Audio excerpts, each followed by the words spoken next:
Yogi clan, what is up, y'all? Welcome back to the garage. So we are here with Bertha. Bertha and I just finished a nice long trip down to Daytona and back. Bertha really probably needs an oil change now. Orphan run's coming up. Mama's going to go for a ride. I don't think I can use Miss Piggy for the orphan run. We're still going to probably use Bertha. I need to give her an oil change, but if you remember, I did a video about a week and a half ago, right before going to Daytona, about T-clocks and inspecting your bike in T-clocks. Now, T-clocks is designed to catch noticeable things. Probably doesn't catch everything. And I'll tell you, it didn't catch 3 different things on my trip down to Florida. So what happened? What went wrong with Bertha on the way to Florida? And what's it going to take to fix the problems that we found? Problem number 1.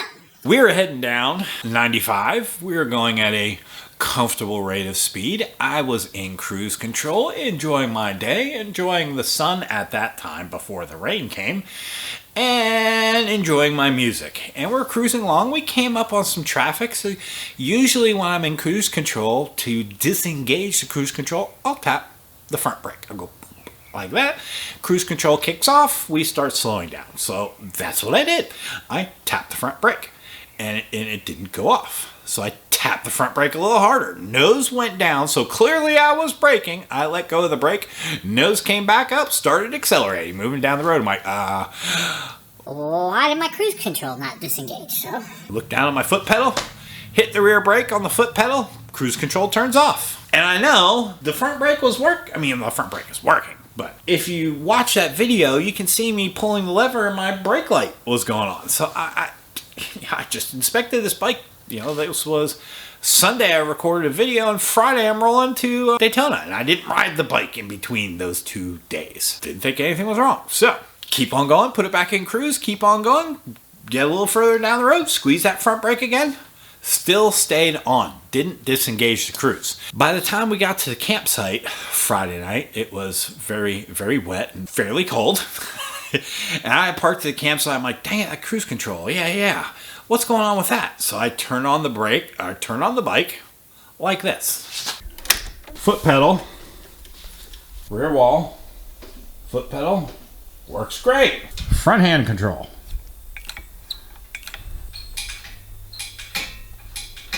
Not a thing. The dang switch. Dang. If I were to guess, so when you squeeze this, you see this little metal tab right here? When you squeeze this, that goes back in. See how that goes back in? So on the back side of this black thing, pointing that way, there's a switch. So when this metal comes back up, it pushes in the switch, the light is off. When you squeeze that brake, it lets go, the switch comes out, the light comes on. So right inside here, there's a little push button switch. And evidently, after 83,000 miles, I think, are on this bike, that switch is probably toast. So we're going to have to order a new switch, pull the handlebar control apart, cut the old one out, solder a new one in, and that problem should be solved. Problem number 2. We had just gotten gas at a fuel stop.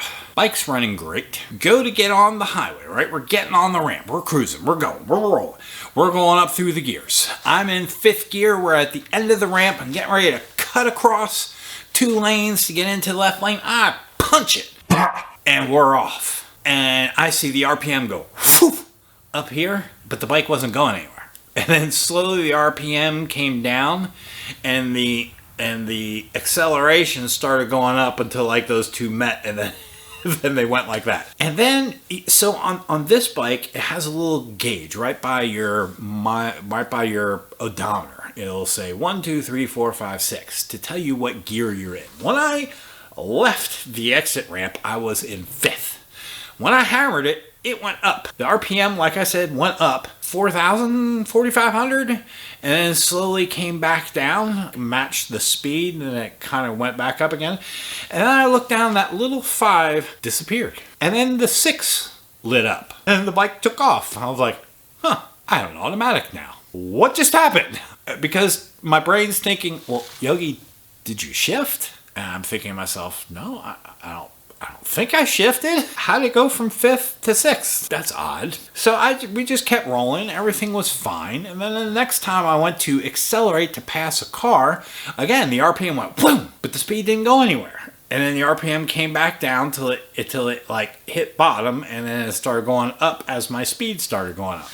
So, long story short, I say all that to say that I think I'm losing my clutch. Either the springs in the clutch are getting tired, they're getting weak, they're not pressing the plates together, or the plates have just rubbed all their grit off, or whatever. The plates are starting to slip, and it's not holding it in gear, is what I think is happening. I think I need a new clutch pack, is what I'm trying to say. So I think I need new springs and new plates. It is the stock clutch. It does have 83,000 miles, and we have ridden Miss Bertha pretty hard.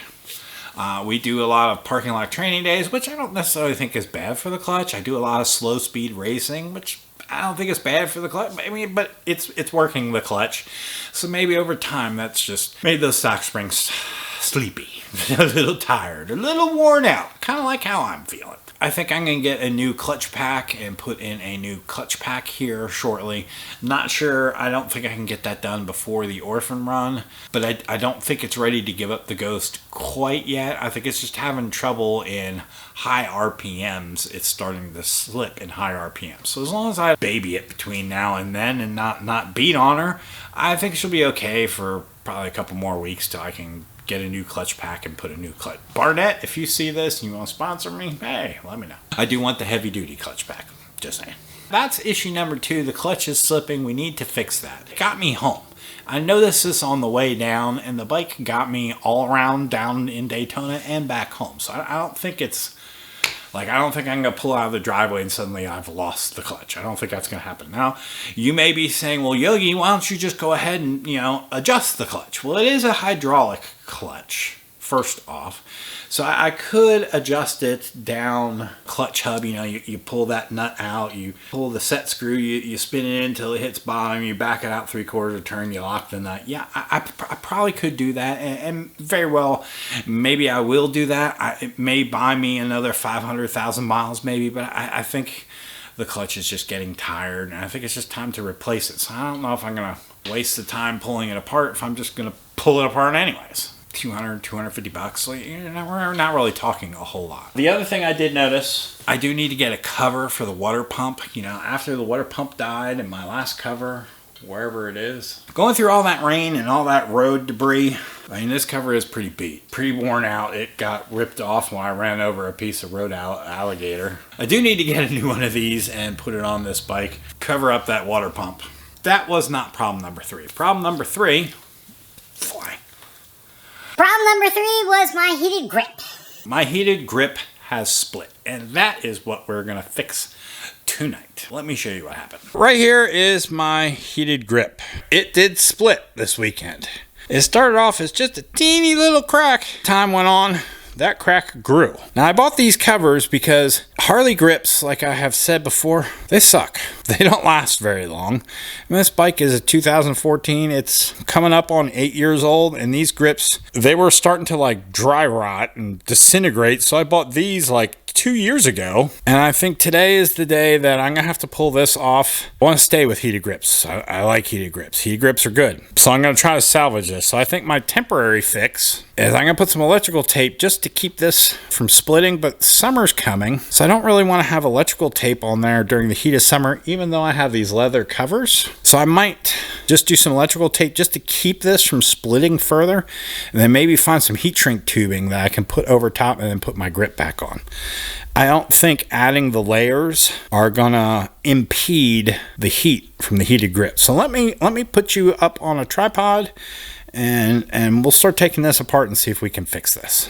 All right, so since I don't really know what I'm gonna find until I kind of get into this, I got 2 rolls of tape. I got 1 standard electrical tape, and 2 is Big Daddy Cousin. I figured this can cover more area than this can. Not go on as thick and not leave quite as much of a mess. Oh, look at that. Not really split all that bad. Crack stops right there. 3/4 of an inch of crack. There's the dip. That's where the soft spot was that started disintegrating. So I'm probably just gonna put tape over half of this. I really want to squeeze that back together.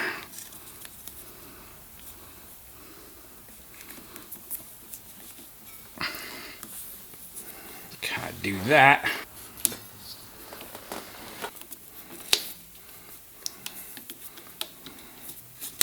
That problem's fixed. I would maybe like to put some heat shrink tape over this. I might just put another wrap around this because I'm just afraid of this whole grip splitting. I have yet to find a good grip. That the darn grips that I had on the Fat Boy Harley Grips, they were the flame ones. Yeah, that rubber just started dry rotting out of the middle of nowhere. No rhyme or reason. I don't know what caused it.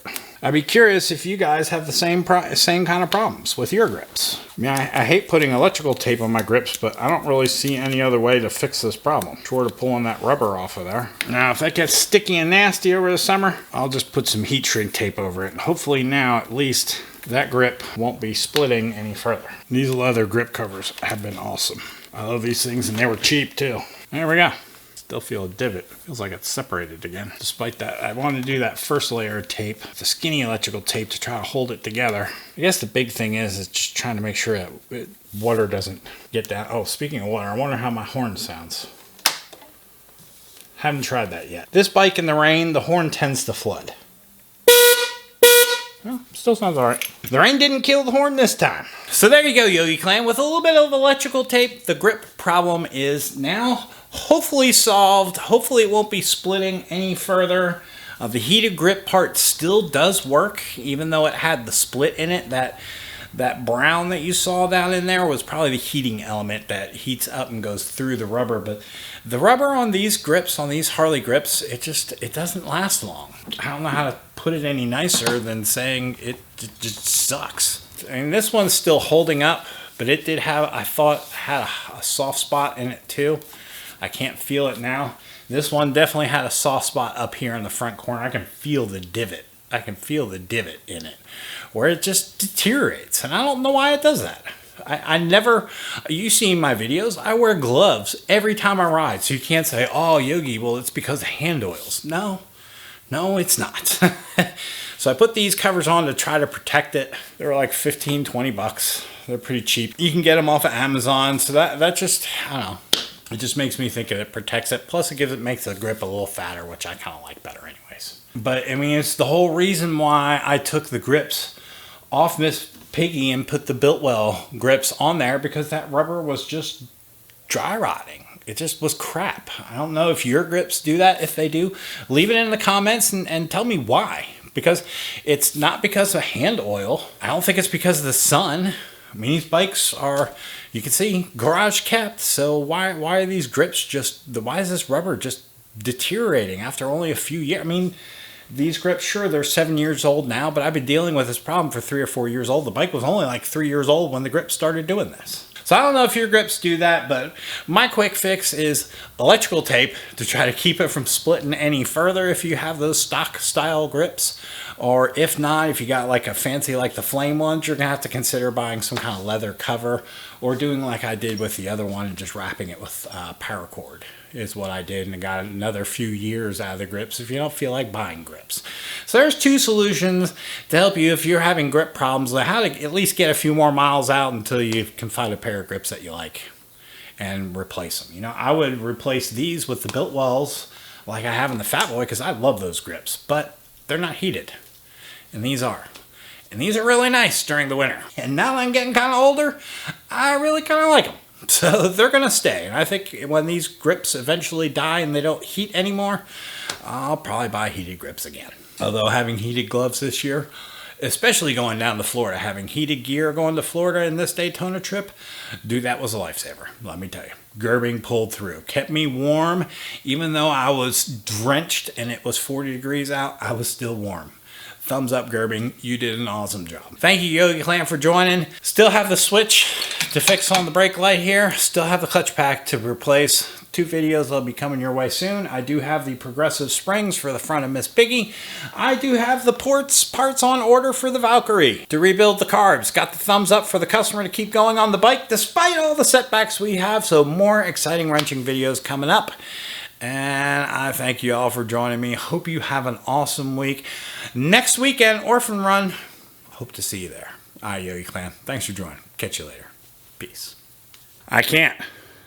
I have plans in the garage. Just saying.